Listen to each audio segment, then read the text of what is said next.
attended session in the morning today. Those who attended the session have hopefully left with some thoughts and inspiration. For this session, we have a very distinguished speaker who is joining from United States. Timothy Renick is the founding executive director of the National Institute for Student Success and professor at Georgia State University.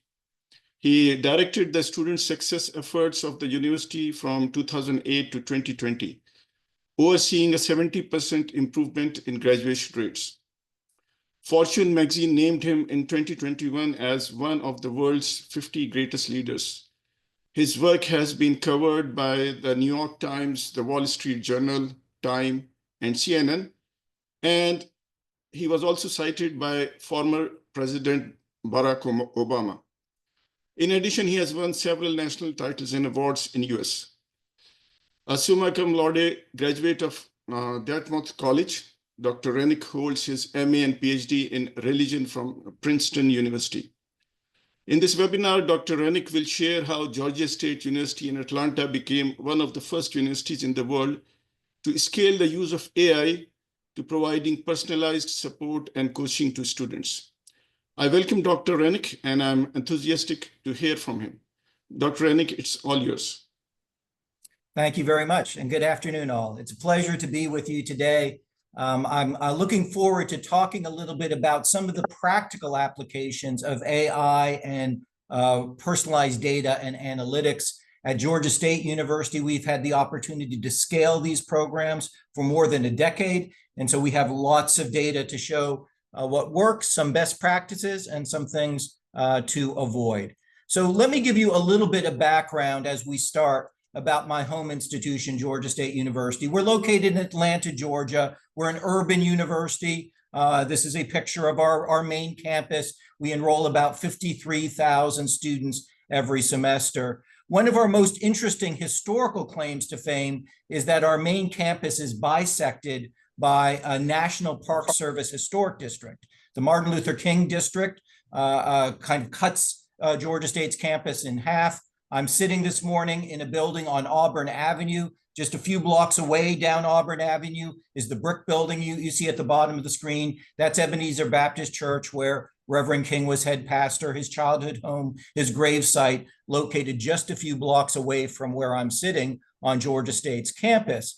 And so we're living and working every day in this geography that is infused with historical significance. This great Nobel Peace Prize winning civil rights leader lived, preached, and worked on the very streets where Georgia State is now located. But for much of our history, we didn't live up to that legacy. Georgia State was actually a segregated campus when the Reverend King was doing his civil rights leading work and winning the Nobel Peace Prize. So think of the sad irony of that. This great world leader is preaching and working a couple blocks away from an institution that's the embodiment of what he's fighting against. And I underline this history in part because it speaks to a challenge that all universities, including yours, is currently facing, which is demographic shifts. The types of students we're enrolling from decade to decade have changed dramatically, but in many cases, our practices have not.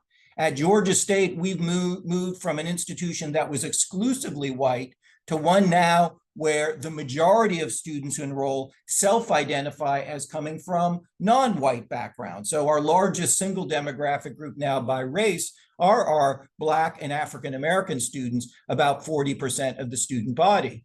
Another change we've gone through at Georgia State is we're enrolling more students who are the first in their family to go to university and more low-income students. Before the last recession, under a third of Georgia State students qualified in this way, and now it's almost 60%. And whatever your demographic transformation is, it's not going to be the same, I know, as Georgia State's. It still requires us to pose a fundamental question, which is, can we deliver personalized support to our students at scale? And as our student body changes, their needs, their challenges change, we have to be willing to change at scale as well. And in many cases, at least in the United States, universities have been very slow to do so. At Georgia State, we received a reputation for being at the cutting edge of using new technologies, including AI, predictive analytics, CRMs, data-based aid programs, and so forth, in order to address the fact that our new student body, our changing student body, had needs that were different from the students of a generation ago. At one point, most of our students not only were white, they were mostly from professional families and mostly from middle and upper income backgrounds. That's no longer the case. And so we've had to adjust. What we began doing about 15 years ago is really analyzing our core student systems. What I mean by that are things like our admissions processes, our registration platforms, our advising, our financial aid and scholarship supports, the way we communicate with students on a day-to-day basis. These are the systems that are, by definition, scaled across every university. Every university goes through these processes. They go through admissions, they register for classes, they get advised, they're communicated with, they have some kind of way of paying for their education and so forth. We began to really look at these processes with a critical eye. We use data and analytics to understand the ways in which they may not be functioning in a way that meets the needs of our current students. And when we found something that wasn't working right, we used data to run pilots, experimenting with new approaches. And when we found something that worked, we scaled it across the whole student body. This way, it just became the way we do things at Georgia State, not for this particular group of students or this other cohort, but for our student body overall. And with this methodology in mind, I'm going to share with you a couple concrete examples of what we did in different student support areas. So let's start with admissions. At Georgia State, we had a growing problem a little over a decade ago. As more and more of our students were coming from out of state, many of our students were, as I pointed out, low income or the first in their family to go in college. We began to have a growing phenomenon of what we call in the States summer melt.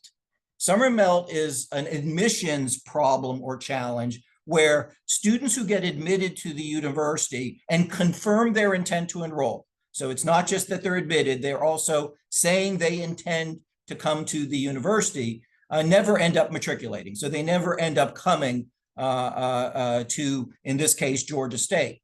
And it was a growing number. Year after year, for several years, this number was climbing.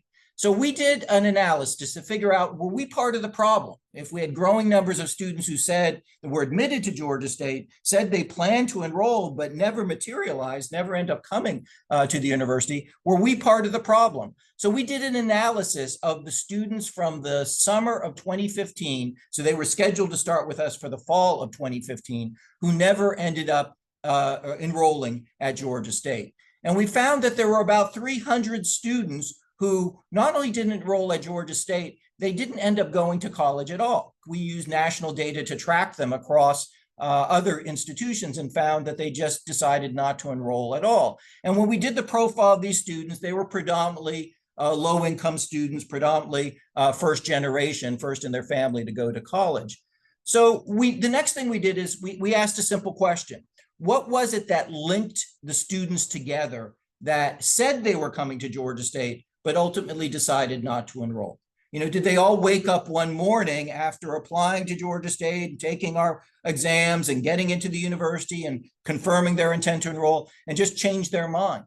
That's not what we found. We didn't find that they changed their mind. What we found linked the students together who ended up not matriculating at Georgia State despite their intent to do so was the fact that they failed to navigate our bureaucracy. They failed to complete one or more of the steps that are required in order for you to be fully enrolled as a student at Georgia State University. Now, your university may have a different set of requirements, but I'm sure you do have a set of requirements. At Georgia State, it's applications for financial aid and scholarships. It's things like a verification request, meaning being able to show your documents are verified, providing transcripts from your work prior to enrolling at university, Proof of immunization. Students have to come in and show that they've been immunized for major diseases, placement exams, deposits, and ultimately registering for classes. What linked the students who didn't matriculate at Georgia State together was not a change of mind, but an inability to navigate some of the bureaucratic processes that we had set up. And so we changed the way we onboard students to Georgia State through the admissions process. The first thing we did, we made two fundamental technological changes. The first thing we did is create a portal. The portal guides students as they are admitted to the university through the administrative tasks they need to complete in order to be enrolled. They log on. As they complete a task, it changes color. There are tools on the website that help the student if they get stuck. I'll tell you from now multi-years of experience with this portal, the biggest advantage of the portal was that it provided us with better data about where our admitted students were in the admissions process. We used to know we had admitted a student, they said they intended to enroll, but then we stopped hearing from them. Now we know this particular student intended to enroll and was making progress until they got to the step of providing their immunization records, for example. And so we were able to begin reaching out with much more targeted and specific help for individual students. Because we collected these data over a couple years, it changed our processes at Georgia State. We now have a mobile health clinic that we contracted with. It actually parks outside every orientation session during the summer before the beginning of fall classes. And if a student needs to be immunized for a particular area, it provides a free immunization. So we began to be much more personalized in addressing the individual needs of our students.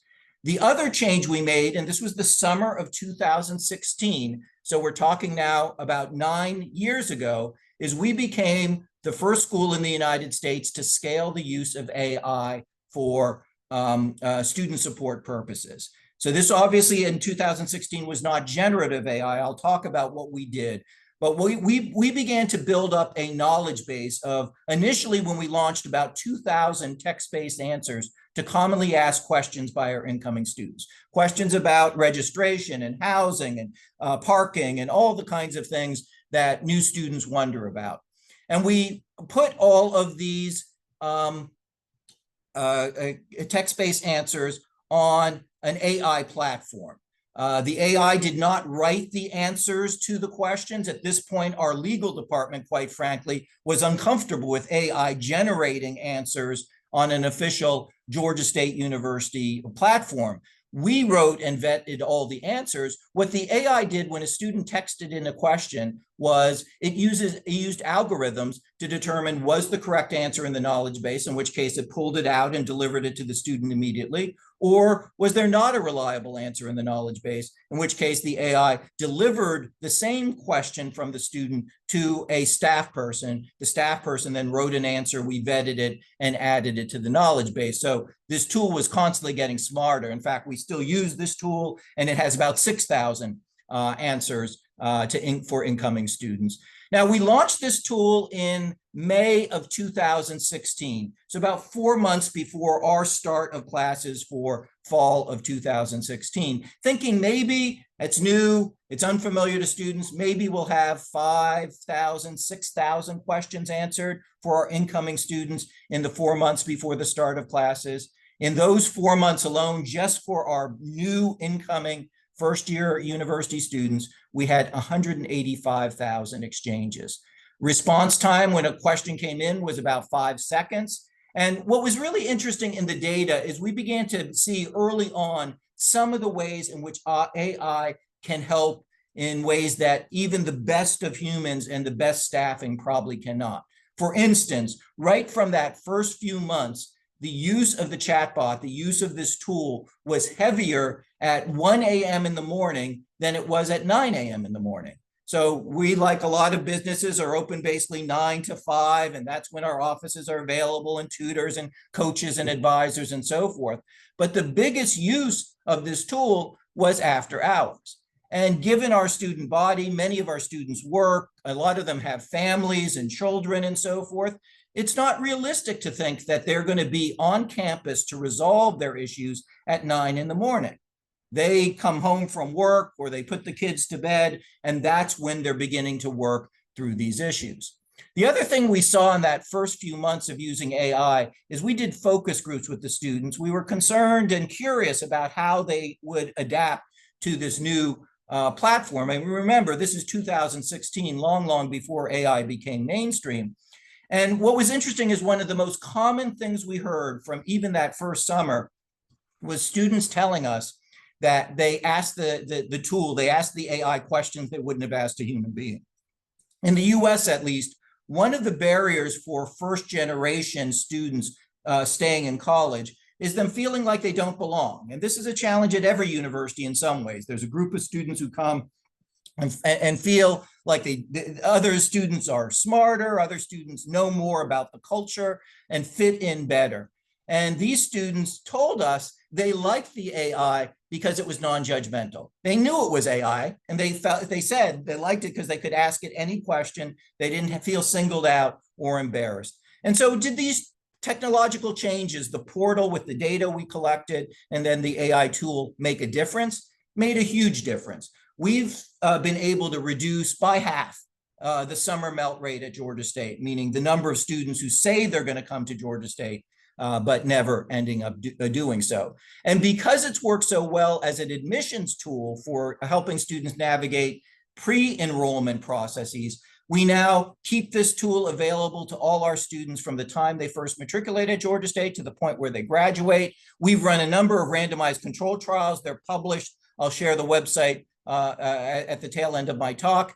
And what it shows is that the students are navigating basic processes, registering for classes on time, coming to see advisors when prompted at much higher rates because of this personalized AI tool that is texting them directly. This is not students going on to some app, by the way. This tool just interacts with students on their smartphones via their major texting platform. A second example of the administrative issues we've tried to handle by AI and better use of data are academic obstacles. It is true almost universally, and the institute I now direct is working with over 140 universities, mostly in the United States, but also in South Africa and Australia and Ireland and so forth. One of the truisms is that there is a direct correlation at your university, if you're like every other university, between the percent of courses that your students succeed in and the retention rate, the students who stick around from one semester to another and ultimately graduate. These are numbers from Georgia State. I'm sharing our actual numbers. And what it shows is as our non-pass rates, what we often call in the States the DFW rates, the combination in courses of grades of D, F, or withdrawal, meaning the students don't get a passing grade in the course. As those numbers go up, the retention rates go down. As the DFW rates go down, meaning more students are passing a higher percentage of their classes, the retention rates and ultimately the graduation rates go up. So we began to spend a lot more time looking at where our academic bottlenecks were. Where were the parts of our curriculum and the courses specifically where students were struggling? We run data like this every semester for every class at Georgia State. It's just a sample here of looking at some of the classes with the highest number of students taking them and not getting passing grades. And then we map all these classes out by, on the chart on the right, the vertical axis is looking at the percent of students not passing these classes. And the horizontal axis is looking at the variation in grades in sections of the same course. We may debate, for instance, for an introductory chemistry class, what is the right non-pass rate? Most of us would say, well, we don't expect every student to pass every semester, but on the other hand, we don't want 50% of the students not passing. So there can be a lively and genuine debate about what the right non-pass rate should be in any given course. But my background is in ethics, and I think from an equitable perspective, whether the student gets a good grade or not should not depend upon what instructor or what section of the course they land in. But what we find as we look at American universities, and I encourage you to think about this at your university, is that's not always the case. So here for a single course at one university, and I've de-identified the course and de-identified the university because it's not very favorable data. All the dots on the left side indicate for an academic year sections of the exact same course. And the vertical axis is looking at the DFW rate or the non-pass rate for these different sections. And what we found at this university is over the last few years, there were sections of the course offered where 0% of the students were failing, and sections of the course offered where 90 or 100% of the students were failing. One of the things I think is our responsibility as universities is to pay attention to these data. It's not necessarily to blame an individual instructor or faculty member. It may be the course has the wrong prerequisite. It may be a modality issue. Maybe the students are doing well in face-to-face classes, but not online, or vice versa. Maybe it's offered at the wrong time of day, but we need to do this interrogation of the data in order to remove the obstacles for the students. And so here's an example of us looking at those same courses at this same university and seeing for which courses did the students do better if they're taking it face-to-face? For which courses did the students do better if they're taking it online or in hybrid fashion? So we can begin to design our programs in an appropriate fashion. And more recently, we've taken AI, now increasingly generative, and begun to use it to help students into succeed in some of those courses which have the highest non-pass rates. So we're working primarily with large enrollment classes with high numbers of students who are not passing these courses. We work with the instructor so that the AI tool has the ability to answer fundamental questions about course material. This is not going to replace the instructor or even teaching assistants. There are higher level issues right now that we don't expect the AI to respond to. But what we find in these classes is that there are also lower level questions that get asked 100 times over every term. And so the AI can answer those questions. We also work with the instructor to create prompts and nudges so that the student knows an assignment is coming up, or guidance that typical students in other semesters have taken 3 hours to complete this particular assignment, and let the students know that in advance. We even have a quiz me function. So a week before an exam, students can go to the tool, the AI coach, and say, quiz me, and get sample questions that are sanctioned, approved by the instructor to see if they've prepared appropriately, if they've studied appropriately, and so forth. Does this kind of tool make a difference? It makes a big difference. Again, we've run randomized control trials. They're published and out there, conducted by independent evaluators. We've seen average grades in these classes go up by about 7 points on a 100-point scale. We have a large grant right now. I'm a principal investigator for an $8 million grant from the US Department of Education, where we're working increasingly with the AI coaching tool in introductory math classes. At Georgia State, this is the single biggest bottleneck and challenge academically for our students. They're all required to get through math. We're not a STEM-only institution. While STEM is large at Georgia State, we also have the arts and humanities and business and so forth. And our students really struggle to get through college level math. Well, we began using the AI tool in these math classes, and we've seen a huge drop in these non-pass rates, not minor at all. As you see from this slide, it's the equivalent of almost a third of the students, 27%, getting non-passing grades, and now that number down to 10%. And we use some of these same analytics to try to understand bottlenecks in academic programs. So here we're looking at the largest academic programs at a particular university by the number of students enrolled.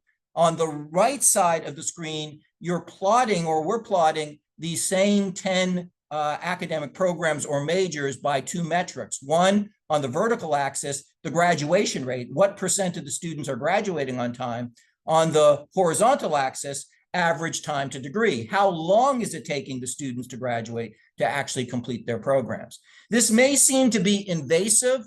I believe, after being a top university administrator for 15 years, I was senior vice president at the cabinet level. These are the kind of data we need to be interrogating. The first time we ran these data at Georgia State, the outlier, the most negative time to degree, the longest time to degree, was a program we didn't suspect. It wasn't neuroscience or biochemistry. It was studio art.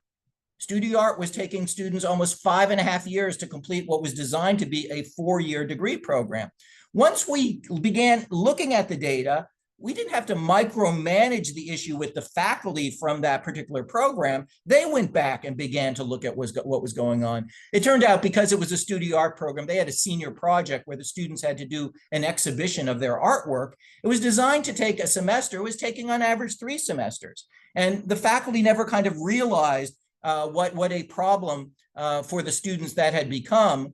And so 3 or 4 years later, when we ran these data, they had addressed the issue, and studio art had gone back to the mean as far as time to degree is concerned at Georgia State. The point here is, it's not until we really understand where the students are struggling that we can come up with the solutions that are going to help the students succeed at higher rates. The same is very much true in another key area in the United States, which is helping the students navigate the finances. This becomes even more challenging as we enroll more international students, more first generation and low income students, helping them figure out how they work out the finances and the scholarship issues in order to succeed. And one thing I can tell you is that this is another published study we did across 75,000 US college students.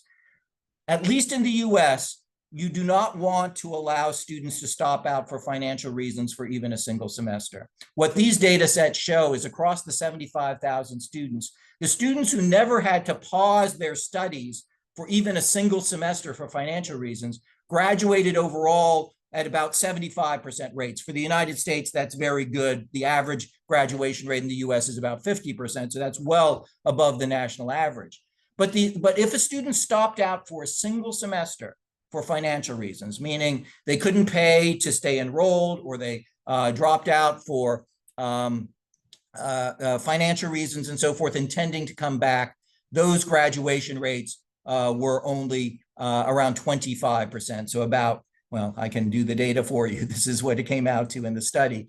A 54 percentage point drop in completion rates for the students who had to stop out for financial reasons. So what does that tell you?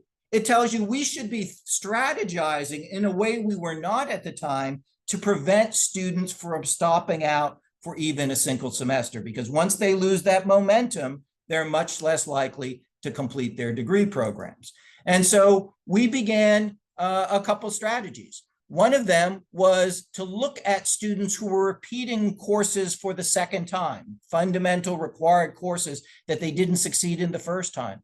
And now we create special sections of those courses where we help design supports around the section with tutoring, with proactive advising, so the advisors are tracking how the students are doing and intervening if they're struggling and so forth. And we've been able to significantly improve the success rates in those second attempts in these fundamental classes. To prevent students from stopping out for financial reasons, we created a database micro-grant program.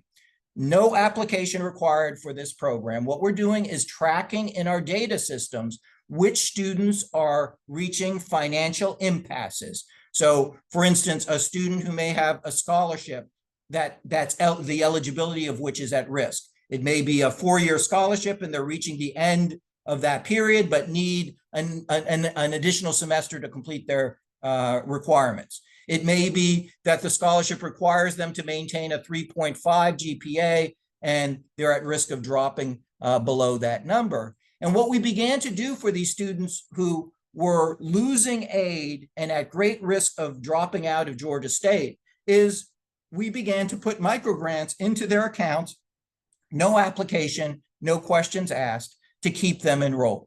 We focused specifically on students who were close to graduating because that required a less major commitment of finances by the university. For instance, if a student just needs a couple more courses to complete their degree program, but their scholarship is running out, that's almost a no-brainer. Sure, let's try to get that student a little bit of extra aid so they stay enrolled and complete their program. But the main accomplishment here was, let's not make these students come to an office, self-identify, fill out an application and so forth, but give the grants automatically. And once we began doing so, the graduation rates for these students went right back up, those 50+ percentage points, because they weren't stopping out. The momentum was staying. They were staying enrolled and completing their degrees. The recipients of this grant program, even though the grant on average is only about $900, about 85% of these students are now graduating. The final example I'm going to share, and then I'll talk a little bit about the aggregate impacts of these strategies, is the one that maybe strikes closest to home to many of you, academic advising. That we were struggling as our student body changed and more first in their family students were enrolling, to get the students who needed help the help they needed before they left, right? We were finding that students were dropping out. In many cases, they were academically eligible to return, but they were just choosing not to do so. And we didn't know why. We tried reaching out to these students to say, okay, why didn't you come back and complete your degree? But they're a notoriously difficult group to contact. They don't tend to, they've kind of removed themselves from the university. They're not particularly inclined to answer phones or emails from Georgia State at that point. So we engaged in a big data project. This was back in 2012. We used 2.5 million Georgia State grades, 140,000 student records. What we were trying to do is to identify any recurring behaviors that correlated in a statistically significant way to students who were dropping out, or for that matter, flunking out of Georgia State. So what were students doing 3, 6, 12 months before they leave us? The idea being, if we could identify those early warning signs, then maybe we could intervene and prevent the students from dropping out at all. We thought we'd find a few dozen indicators, common behaviors that correlated in a statistically significant way to students dropping out. We found 800. And so this month, August, is the 13th anniversary at Georgia State of us tracking every single student every single night for 800 different risk factors. We're obviously doing it by electronics as we update our student information system and our learning management platform and so forth. We're looking for any of these behaviors, and we have a system set up. Maybe you have something like this at your university, where when one of these alerts is generated, the very next morning, the academic advisor assigned to that particular student gets an alert in their inbox and says, one of your students did something yesterday over the last 24 hours that puts them at risk of dropping out or failing. And we have protocols in place so that the advisors have to reach out within 48 hours to try to help the student or provide them with the right resources on campus. Some of what we're locating is just really simple things. It may not be an issue at your university. In the United States, we sometimes overwhelm the students with choices. Every semester at Georgia State, we have almost 5,000 different courses that we offer. And so one of the problems we find is students are registering for the wrong classes or classes in the wrong order. This is what students need to do to complete the BS in chemistry. And I can tell you, the vast majority of students left to their own devices would not be following this map in a consistent and predictable fashion. And so now our data systems are tracking during the registration processes to make sure that students are signed up for the right classes. That's just common sense, but now technology is enabling us to do this at scale in a way that we couldn't in the past. The other thing that we're doing now that we couldn't do in the past is identifying toxic combinations of courses, looking in the big data to identify where students may be ill-advised to pursue common courses at the same time during a semester. So let me give you an example. At Georgia State, if students take, say, calculus and organic chemistry in the same semester, their chances of passing both classes goes down by about 20% compared to if they take the two courses in 2 separate semesters. Now, even our best academic advisors didn't know that before we began collecting this big data. But now not only do we know it, we can program our platform so when a student signs up for that toxic combination of classes, then an alert goes off and we have a conversation with the student. We actually don't have policies that forbid the students from taking these toxic combinations unless the faculty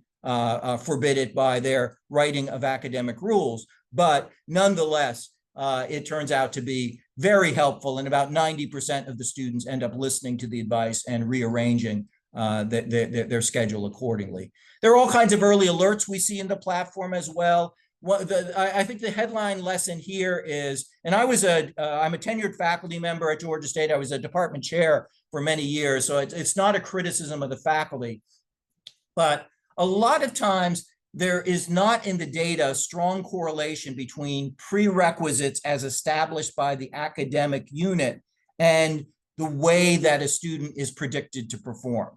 So to put this another way, in many instances we found, and the examples are on this page, getting a C, which is a passing grade in many of these academic departments, is not sufficient to put you on a path to success. A C is almost like a D or an F grade in warning us that that student is at very high risk of dropping out or struggling academically. But historically, we hadn't treated that C student that way. We had pretty much ignored them and thought that they were ready to go to the next level. Now we reach out to those C students and offer them tutoring and support and advice and proactive assistance to try to make sure that they take the steps necessary before they attempt more challenging upper level coursework in that same academic field.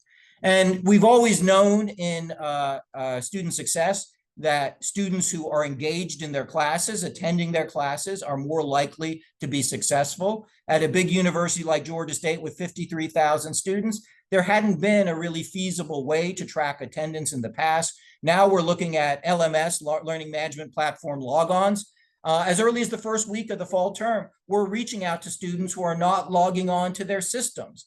We're not punishing them. We're seeing if there's something going on. Have you changed your mind about enrolling? Do you need help with technology? What's going on? Because we want to help you before this becomes a bigger problem. The trick we found at Georgia State was not so much developing the analytics. We did this over a 6-month period, and then we refreshed them every 6 months since then. The challenge was creating the structures by which, when these alerts go off, there is a meaningful intervention with the student.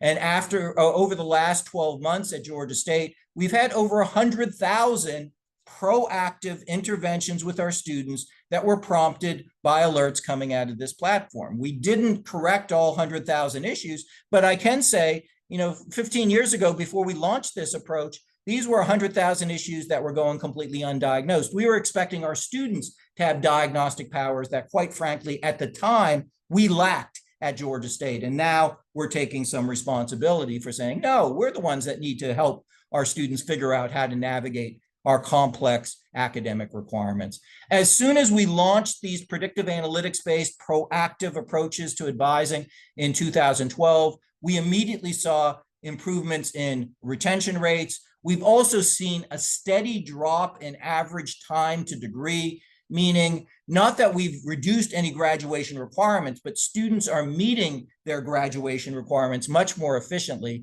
Over the last less than a decade, we've cut a full semester off the average time it takes a Georgia State student to complete an undergraduate degree. In the States, at least, that means that it's less expensive for students to complete their university degrees as well. The average debt load, the amount of loans that a student takes out in order to graduate from Georgia State, has gone down every one of the last 7 or 8 years, just as time to degree is declining.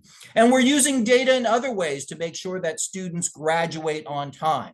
One of the things we're doing is using data scraping tools. We scrape the internet, websites like LinkedIn, to find our alums. And then we have tools like the one you're looking at. This was designed for our political science majors at Georgia State, but we have this for every major at the university, where current students who are thinking about a career or an academic field to pursue can see what Georgia State students are doing, alumni are doing in real time. So these are actual data from political science graduates at Georgia State, and it shows where they're working, what their average salaries are, and so forth, so that students can make more informed decisions while they're going through their academic programs.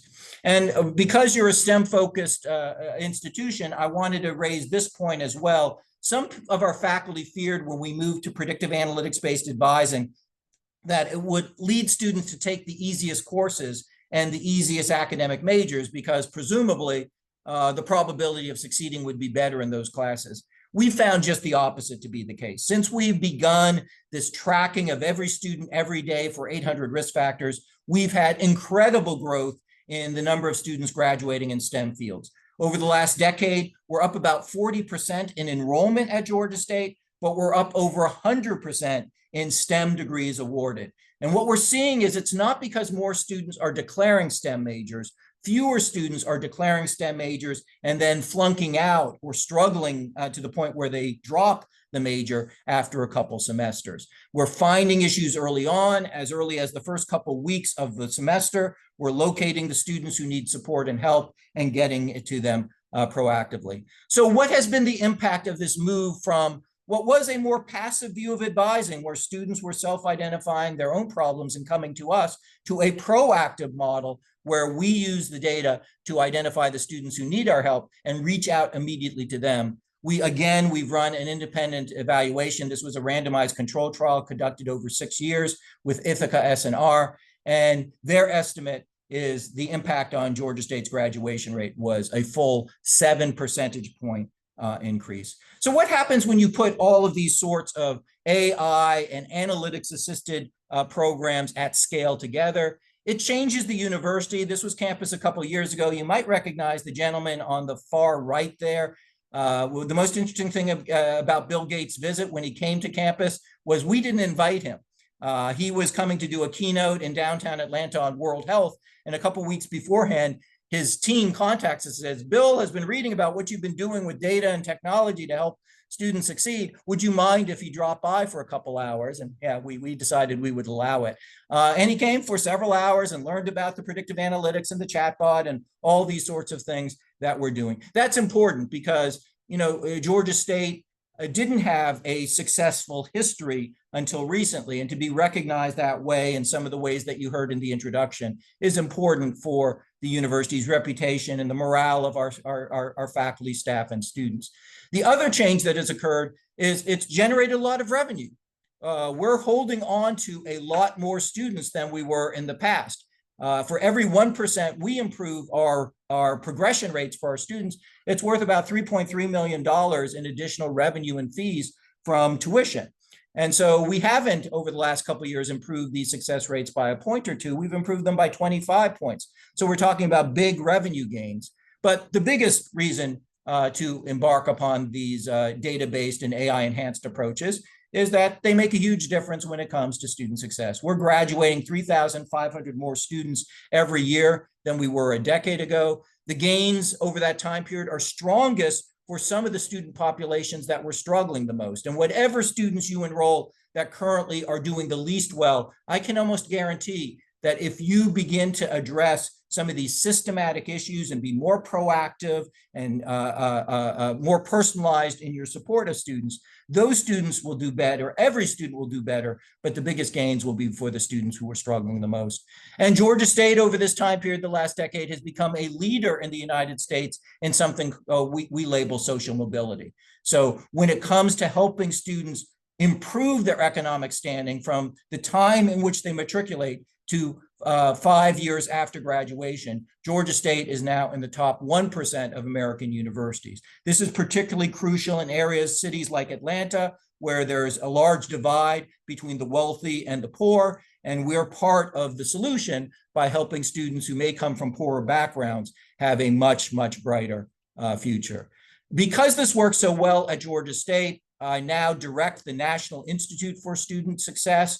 We work with over 140 partner universities and help them to implement these kind of scaled AI analytics-based and technology-enhanced approaches to student support systems. What we've seen at every one of the 140 institutions we're working with is that these administrative structures at times are the very reason students are stopping out of our university. They're not the only reason students stop out.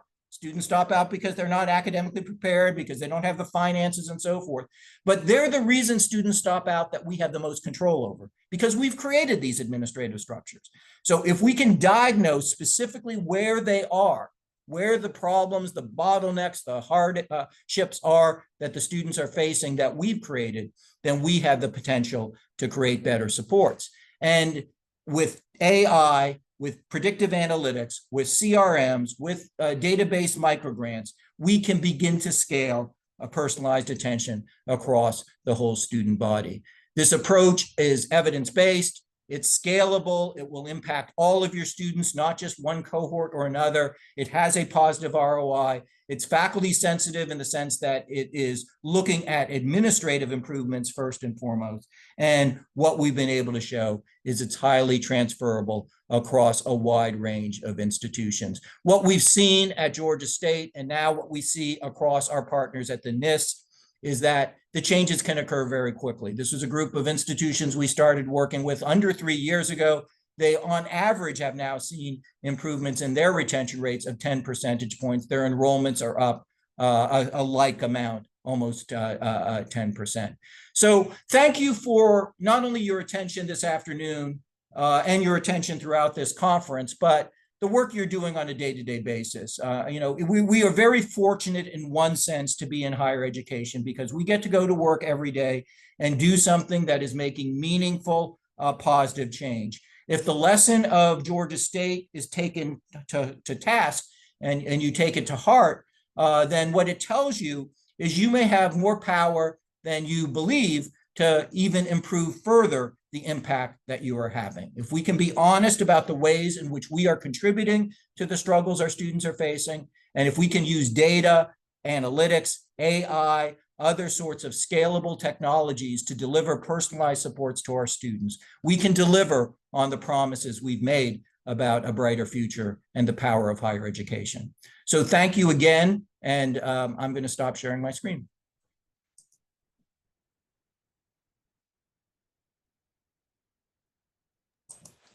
You are muted, Dr. Junaid. Okay, can you hear me now? Dr. Junaid, you are muted. Okay, yes. Yeah, thank you very much, Dr. Renick. Sorry, I was muted. So it was a great presentation. It's good to see the strategies that you have adopted and the impact that it had on the students of your university.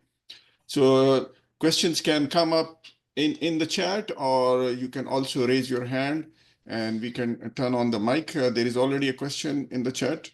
And it says that, how do you differentiate between causal and correlational data analysis?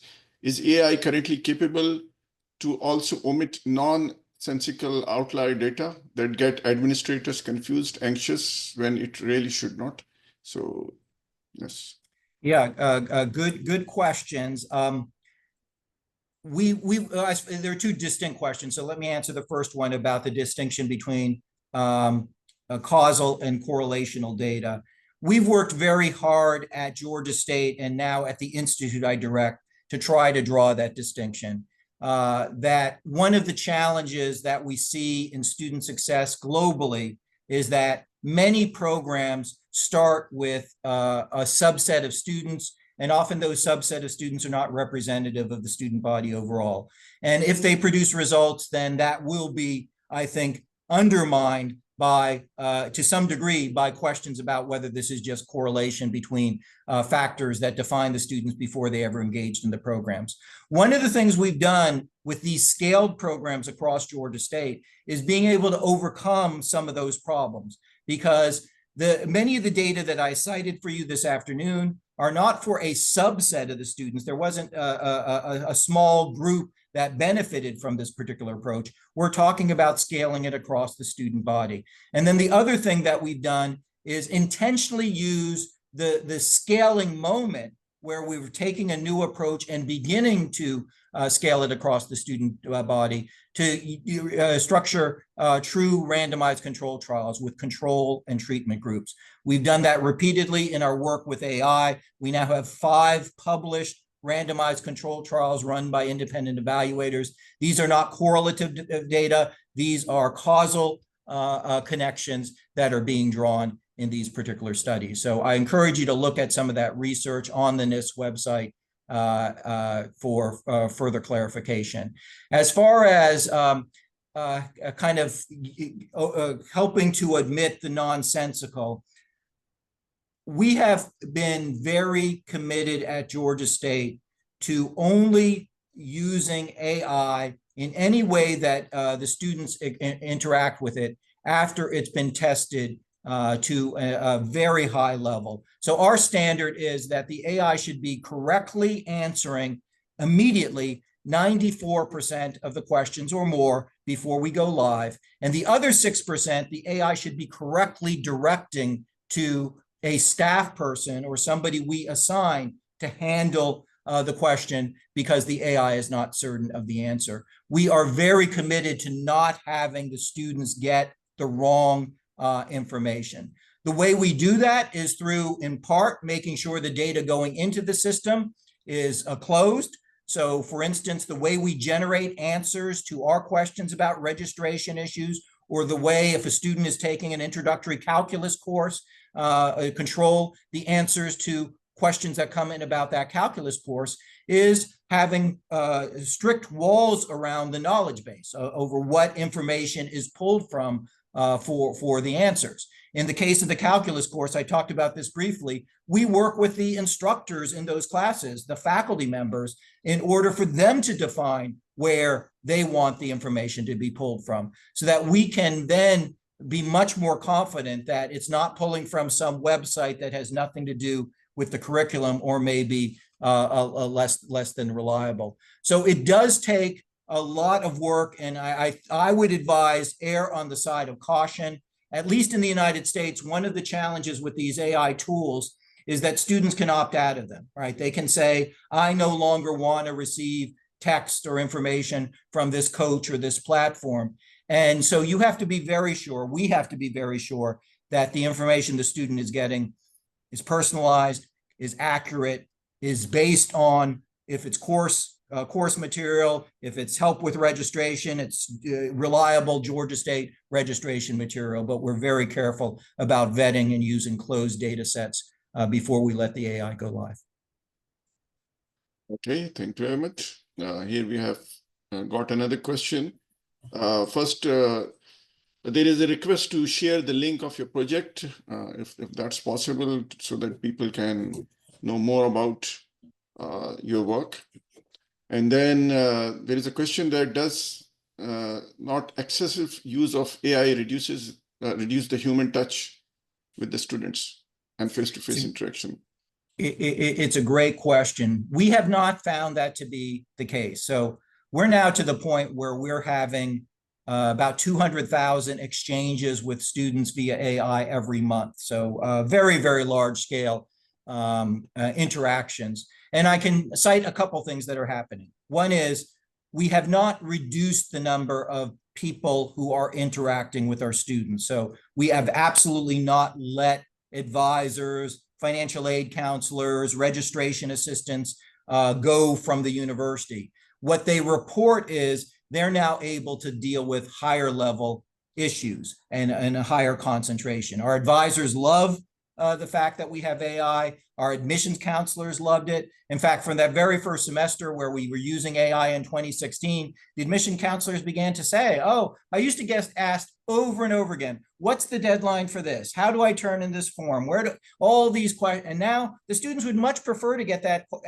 question answered via a quick text, get it answered immediately when they need the answer. And that frees up time for the admission counselors, the academic advisors to deal with higher level issues. So that's the first thing I would observe. The second thing is we have long at Georgia State conducted exit surveys of our graduating seniors. We ask basic questions about their experience. And one of the striking things over the last several years as we've ramped up technology and AI is the students are responding far more favorably to the question about, I thought that this university cared about me and cared about me as an individual, and I felt supported by the university and so forth. That might seem counterintuitive at first because we're relying more on technology, but one, we have to recognize that the current generation of students grew up relying on the same technology, and two, what's happening is they're getting much more timely, personalized support. So imagine you were one of those students who are thinking you're going to have to drop out of the university because you don't have the finances. But without you even going and asking for a scholarship, the university comes up with a grant and puts it in your account. That's going to change your view about how the university treats you as an individual and whether it cares for you and so forth. The third and final thing I'll say about kind of the personal approach is that you can, and we do, program trigger words into our AI. So if a student mentions being depressed, being discouraged, overwhelmed, harming themselves, harming somebody else, immediately that particular comment doesn't get answered by the AI. It gets sent to somebody, designated person, dean of students, or other office that is manning this 24/7. And we have definitely caught students in crisis who we were likely not to have identified in the past. They didn't tell their family, they didn't tell their fellow students, but they said something in the chatbot that indicated that they were in distress, and we were able to reach out and help for them. So we worked very hard to make sure that this is a complement to the personalized support we are able to deliver. It does not replace that personalized support. Okay, and there's another question about this toxic course combination that you talked about, and I think it's not very clear. The question says that how can a toxic course combination really affect things? Isn't it related to the registered credit hours? I'm not sure I fully understand the question, but I will say this, that what we found, not just at Georgia State, but across the United States, is that the number of credit hours a student is taking on in a given semester does not predict how they'll do academically in the way that many people suspect. In the United States, the more credit hours a student attempts, the better they do. So there's sometimes this view, if a student is struggling, then just have them do a course or two. We don't find that that works in the United States, and we haven't found that true in at Georgia State either. Now, the toxic combinations say whatever number of courses the student is taking, whether their credit hours are either taking 5 classes or 2 courses. There are some courses, if the student takes at the exact same time, where their likelihood of succeeding in those 2 courses goes down. It's just a statistical reality. I don't even necessarily have an explanation for why, if you take these 2 courses, you don't necessarily do as well as if you take them in successive semesters. So it is an issue that can improve the student's ability to succeed in their classes, hold on to scholarships if they're GPA dependent, and so forth. We think it does make a material impact on student success rates. And then we have a final question and final few minutes, so we can just end with this last question. And it asks that what steps or measure did you take to ensure data privacy and security issues while using AI? Yeah, I take that very, very seriously. We have to. There are a lot of federal laws that mandate that in the United States. I'll say this, that some people think because we're using lots of predictive analytics and tracking students for 800 risk factors and so forth, that we must be exposing lots of personalized behavior for our students. What we've been able to find is just the opposite, that for our predictive analytics, for instance, I know your question's about AI and I'll connect it. For our predictive analytics, we're only using academic data that we've always collected about our students. We're not using their personal behaviors and who's checking into the dorm rooms late at night or anything like that. We're looking at how they're doing in their courses, what academic field they're pursuing, whether they're engaged, how they're doing during the semester, the kind of academic data we've always collected about our students. What we've been able to show is how undertapped our use of those data are as institutions, because we've been able to make lots of gains in student success by using them more intentionally. And we have the same structures around what we do with regard to AI.